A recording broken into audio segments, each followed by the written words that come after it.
morning. Thanks for visiting the channel. I live up here in the northeast of England, beautiful part of the world. You'll see my garden's incredibly windy, but we'll just sort of work with it. And today I want to show you my plan for what I'm going to do today around the garden. So the first thing I'm going to do is this border here, and all I'm going to do is deadhead some of these daffodils that have gone over. So there's still a lot of lovely ones coming out, but if you come in here, all you do with daffodils is you go down to where this, just below the seed head, and snip it off.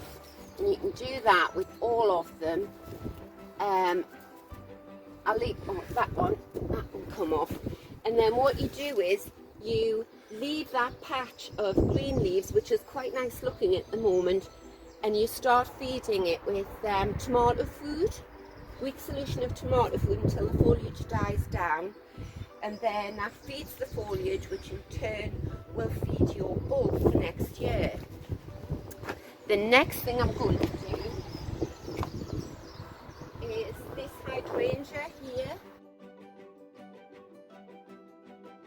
It's April now, so I can take these heads off. You just look down to a bud and snip it off, and that will make a huge difference to the appearance of my garden. It'll tidy it right up very quickly. That's a dead stem. So that's what I'm going to do, and I've got lots of hydrangeas.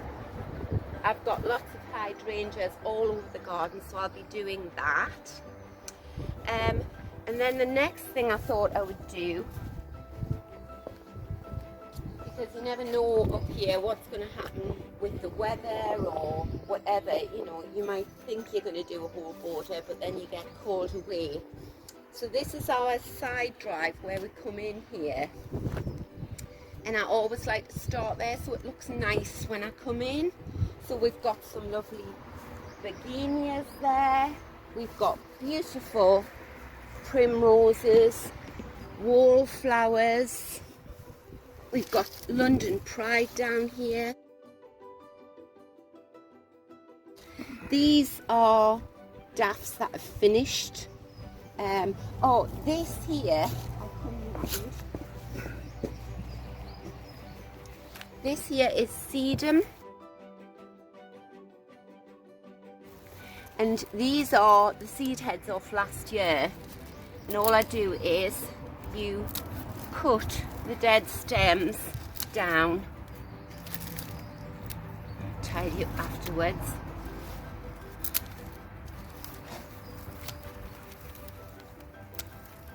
Just like that.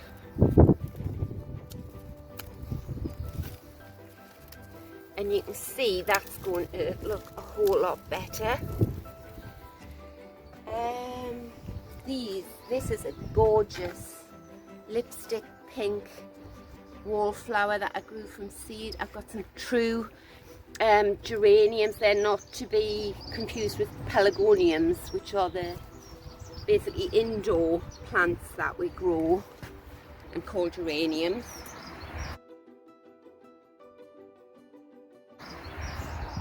If you can come down the drive, so there's a few more dead heads there. We've got, this is just a big patch of bluebell, which seems to be taking over, but it will be beautiful. I will thin that out later on after it's flowered. In here, in this border, I've got some lovely tulips here, wallflowers, primula. This, oh, what is this? Oh, I know what this is. This is aster. Michaelmas daisy. Grows about, I would say, 18 inches tall. A lovely purple flower. This is a big white daisy. This is iris. And in here, if I can climb into the border, you just got to be so careful where you put your feet. Right, I can see a big dandelion there, so I'm going to stand on him. Right, so this here is Rebecca Goldstrom.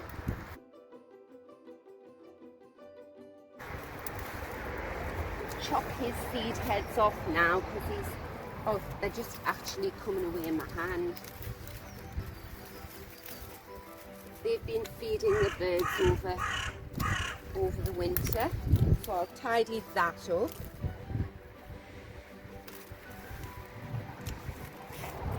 This clump here is Lunaria, a big purple flower, and this is New Zealand satin flower, which will be coming out shortly.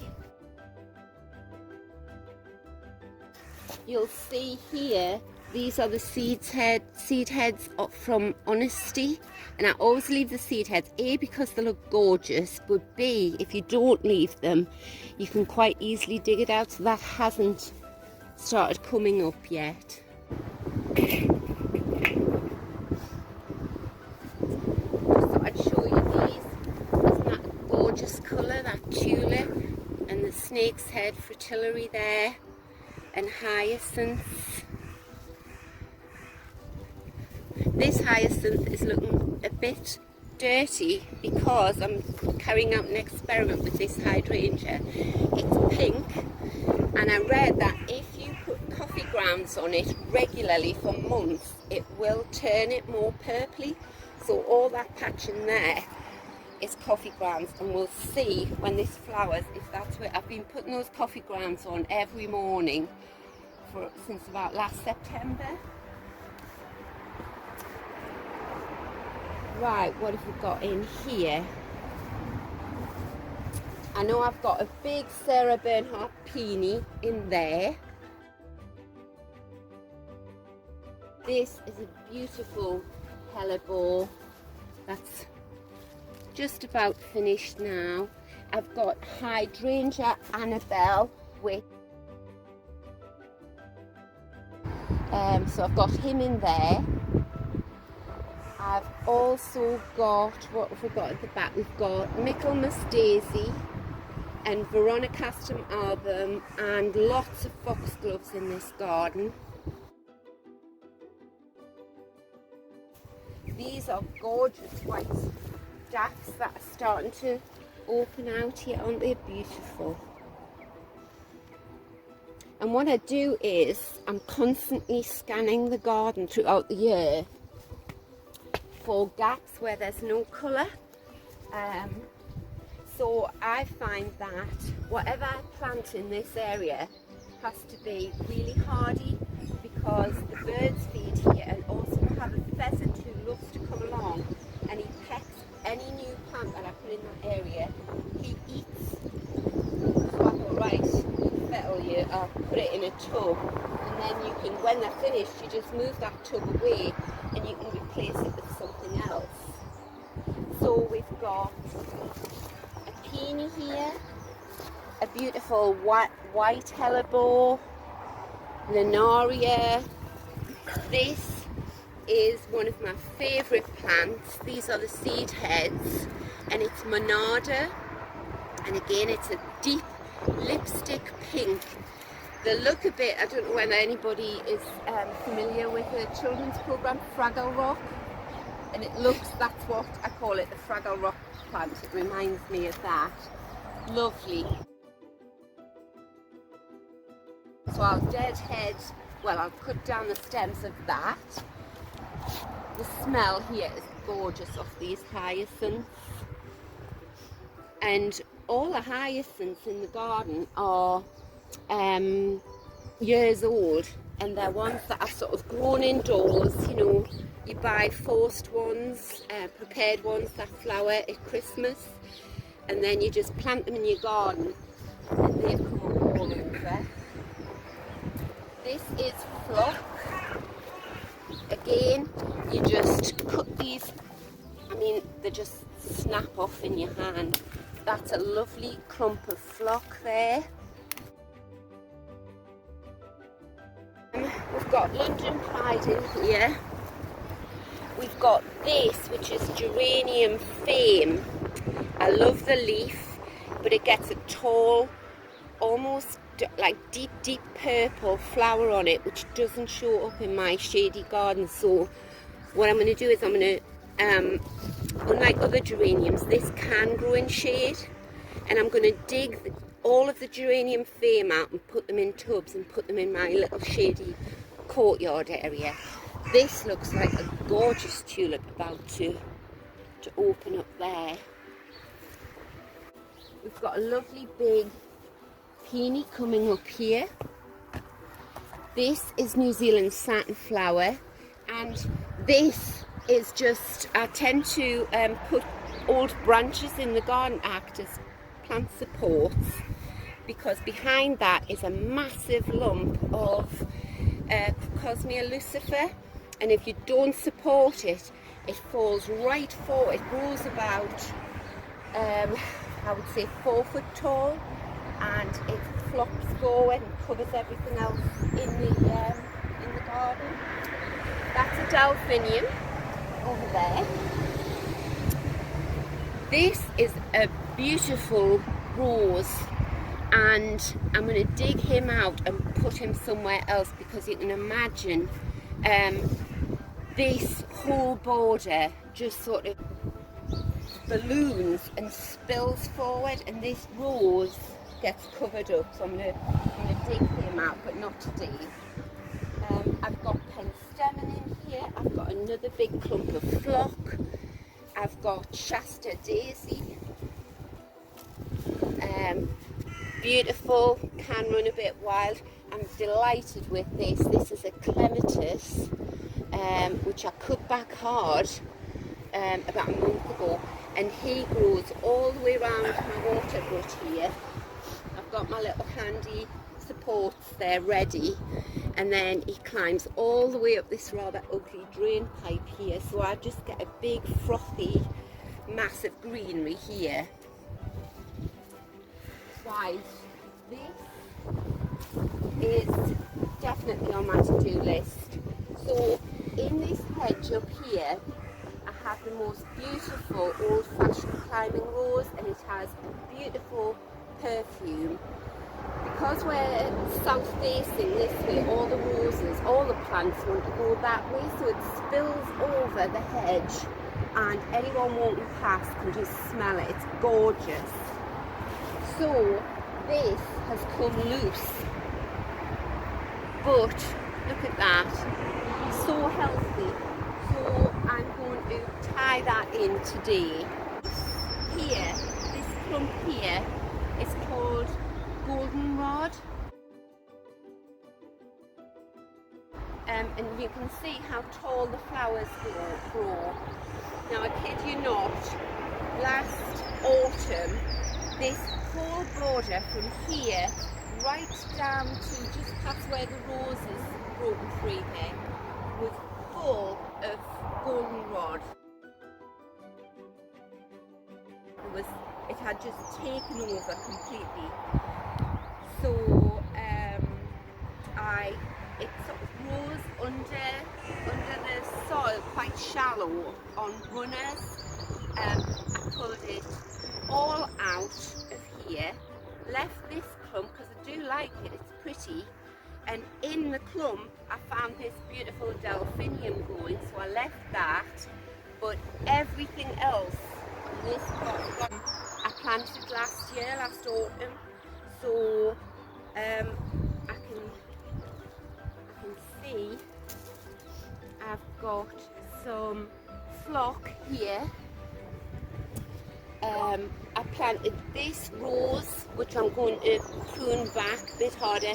This is called Rachel, this rose, and one of my daughters is called Rachel, so I had to have that.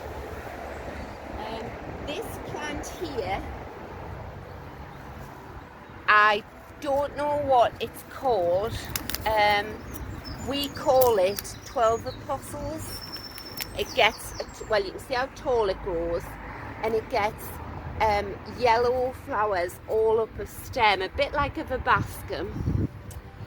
I've got lots of iris in the border over there. I've got a big clump of daisy, and And then I've got these two pink hydrangeas either side of the twin there.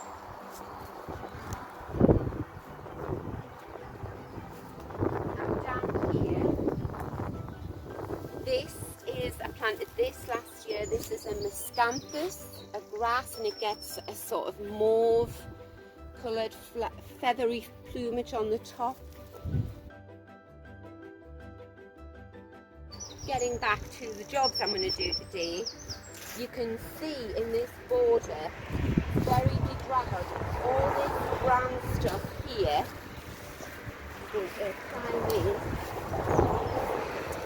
all this brown stuff here is the dead foliage of Crocosmia lucifer.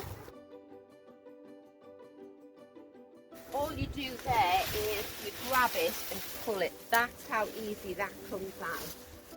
So this is the entrance to my composting sort of station. I've got two compost bins. So I always like to have this entrance way, even though it's very shady around here, I like to have it full of flowers. So this here is Jacob's ladder, and it grows about 18 inches tall. This is a beautiful pale pink astrantia. I've got some Shasta daisy here, some wallflowers, a beautiful brunnera, and then I've edged along the path. You'll see, obviously, I've got loads of weeding to do. This is London Pride.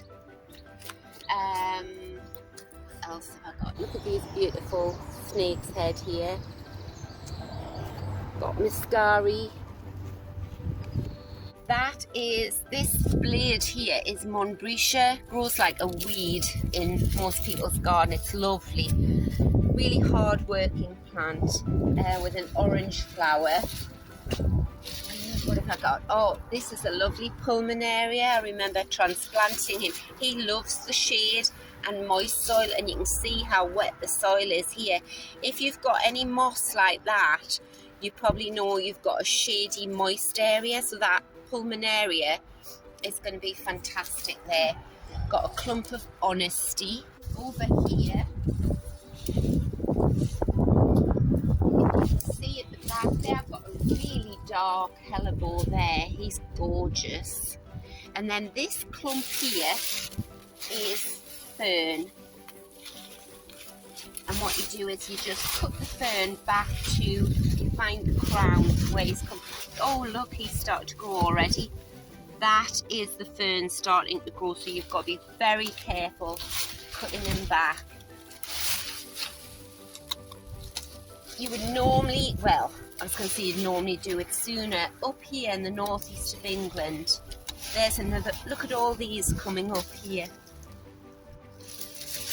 We can get frosts right into May, and as you go down the country, it's obviously a lot warmer down there, so they're a few weeks ahead of us down there. They'll have started gardening in earnest probably a couple of weeks ago. But it swings and roundabouts because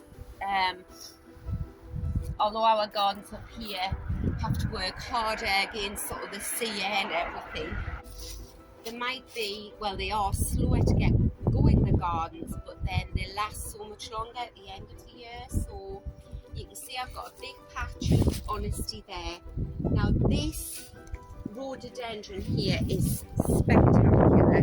I bought it in a nursery in Scotland called the Creek Nursery, and it's up in the Highlands of Scotland in Perthshire. And the lady told me, she said everything, because I was worried about the conditions in my garden, it's windy, and she said every plant that they sell has to survive in the Highlands of Scotland. So she said you'll have no problem with this, and I haven't.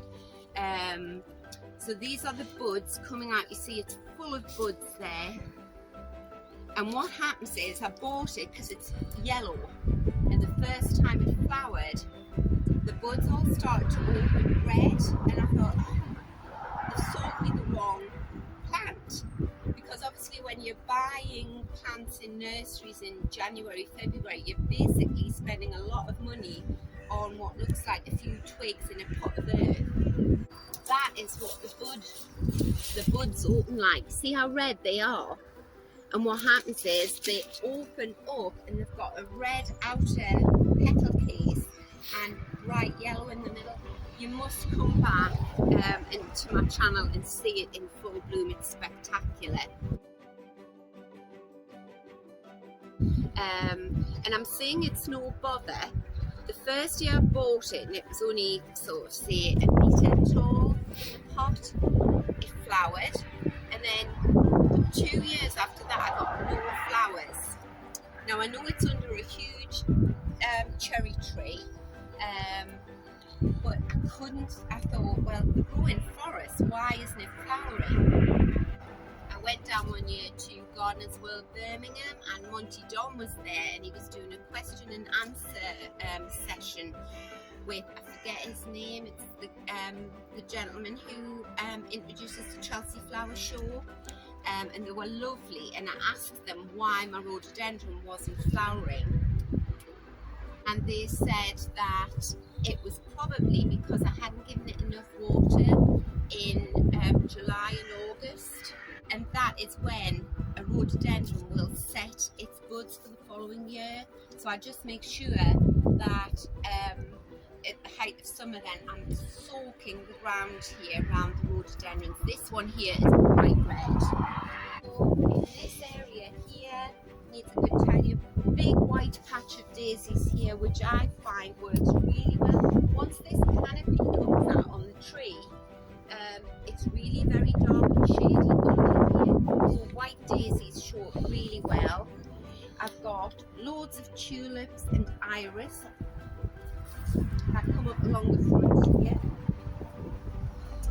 Over here, I mean, look at that patch of hyacinths, aren't they gorgeous? So I've got Crocosmia lucifer there. This, I think, is one of my favourite plants in the garden. This dead stump here, and it's a Persicaria fat domino.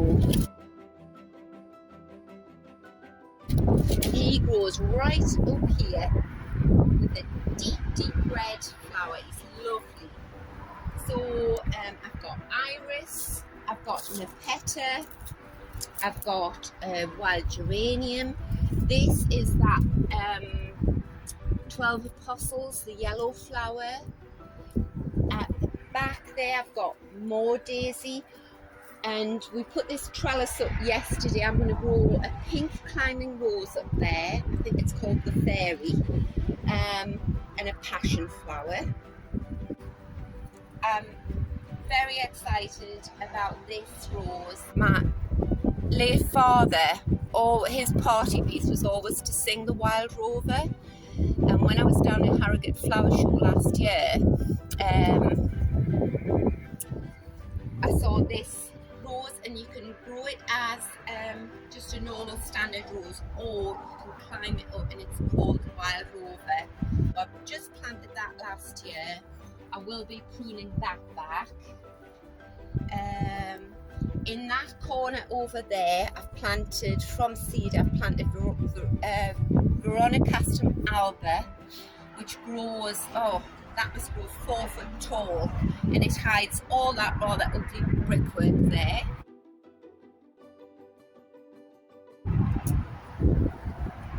Over the porch here is Clematis montana.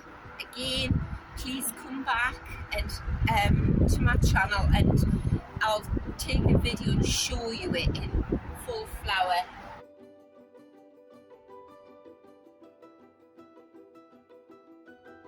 And we have birds, little birds nesting in there. So when you're inside the porch and you look up into the montana, you can see these tiny little cup-shaped nests. I think it's a finch. We also have a finch nesting in this tree here, this tall tree. I'll put a picture up. We did have an identical one, an identical height one here, and it was shaped like a lollipop. It was beautiful. And then we had a big storm here in January, and we came out and it was lying over at a sort of 45-degree angle, so we had to take it down. Oh, this is spirea. Isn't that gorgeous? That's beautiful. In this border here, you can see all these branches here I use as support, because if you look into the border here, that's flock, that is flock over there, that is a huge patch of daisies, big daisies, more than 1 meter high. I've got poppies. Oh, also this is Courtyard Lucifer. I've got iris here. This was another border that was dug out and replanted last year. I'll put you a picture of what was here. So this buddleia here is really, it grows about 10 foot tall, right up. So I'll cut him back hard, but you can imagine how much shade he creates here. So I have to plant things that will show up. So this is Shasta daisy, nice big white daisy. What used to be here was a massive New Zealand satinflower, huge, took the whole space up. So I had this one huge plant, some Grisha, and that was it. So I think it was 2 years ago actually, I took the whole border out. So now I've got a great big patch of Alstroemeria here. I've got Rhododendron alba here, which will go up to here. I've got Astrantias, I've got Courtyard Lucifer there, Montbretia. I'm trying to remember all the things that I put in here. And last summer this was beautiful. I've got some iris, and I tend to put the plants in a bit like a patchwork quilt, try and get the colours to work together, but I sort of pack the plants in, and that's the way I like my garden to be. It's quite loose, informal, but there's always something in flower for pollinators. And then if you see, I've got a big patch of daisies, daffodils over here that need cutting the heads of that one. This is a hydrangea, Pinky Winky. Not a brilliant specimen, because when I dug out that New Zealand satinflower from over there in the front border, he was buried underneath him. I'd completely forgot. Oh my gosh, look at this. I just spotted this. So this is a very early flowering clematis. Isn't he lovely? I bought him at Harrogate Flower Show as well a couple of years ago, and what I'm going to do, I'm trying to get it to grow across the top. So I've also planted other clematis here, which you can see growing up here, and that should meet it at the other side. For some reason it's quite difficult to grow anything in this bit of soil, I don't know why. And last but by no means least, if we come into the back garden, I've got my window boxes that need doing. This very raggy area here, these were new liners that I put in last year, and the birds just pull it all out for their nest, so I think that's lovely. I don't mind that at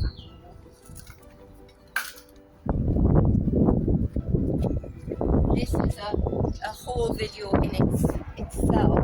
What I usually do here is, this is all dressed, staged beautifully.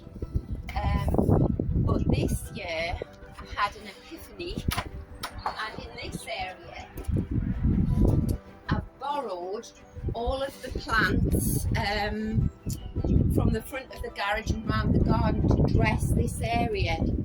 Now that I have got a video on this, because this is a really shady part of the garden.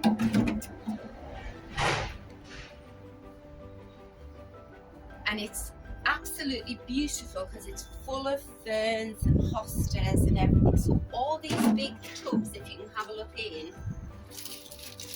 they're full of ferns, and I just buy hostas and things, pop them in to give a bit seasonal interest. But these, I'll be giving these a liquid seaweed feed and waking all the ferns up. This is another big pot of ferns. This here, again, if you've got a little shady, problematic, look at the ferns. Oh my goodness, they're waking up already. These are huge. These grow a metre high, these ferns. So I'll put a link, if I can find it out, I'll put a link to the video where I dress this courtyard. So if we come around here, very messy at the moment around here. It is a beautiful space. Finished painting this fence yesterday. I started at the end of January, and it's taken all this time because it's a sort of balance between, is the weather warm enough up here to paint, so you don't get many days like that, and a race between the plants growing, because once the plants in this water, fabulous, they grow about this tall. You don't want to be painting a fence when that's in full bloom. It was difficult enough at this time of year in April. I've got gorgeous big white iris in here. I've got loads of white tulips. It's very free draining soil here, mainly sand, well about 50% sand. This is the big clump of iris. Gorgeous. That's Rebecca Black-Eyed Susan, I think it's called. So this is another job I'm going to do because I finished painting, well, when I was painting the fence, this is a beautiful climbing rose. So I'm going to pin him up there.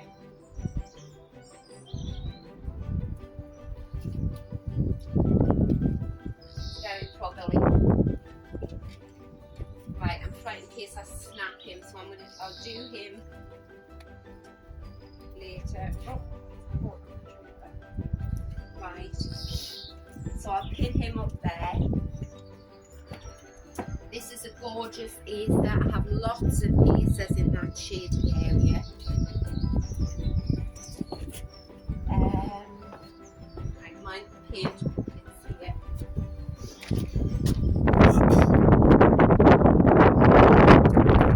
These are my hostas, just starting to come up. Got lots of them. I grow lots of aqualesia in this area.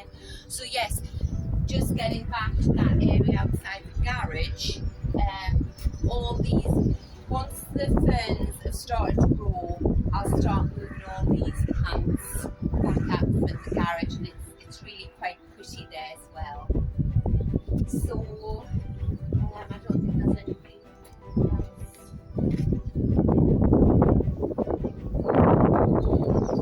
I have got some clematis that grows up here. Put that in a couple of years ago. He'll need chopping down because he's a late flowering clematis, and I've got a lovely clematis growing up here, but I want to paint this planter, and I also want to paint this door and this fence, and this, last but by no means least, it's a lovely crab apple. He belonged to my father. I'm a bit concerned because, as you can see, this branch here and this branch is completely dead. It's only this one that's flowering, but I like the way it sort of spills out over the garage. It's got huge sentimental value, and if I chop this off, I wouldn't gain anything, and it would be very lopsided. I think it would just catch the wind and blow over. So I hope you've enjoyed this April tour of my garden. It is a beautiful garden. I'd love you to come back and have a look at the sort of videos that I make throughout. I'm going to do a tour once a month, and you'll see how it blossoms. It's beautiful. So you'll be able to tell it's a very new YouTube channel, but I am uploading a video every Tuesday and every Thursday night at 7 o'clock. So do come back and join.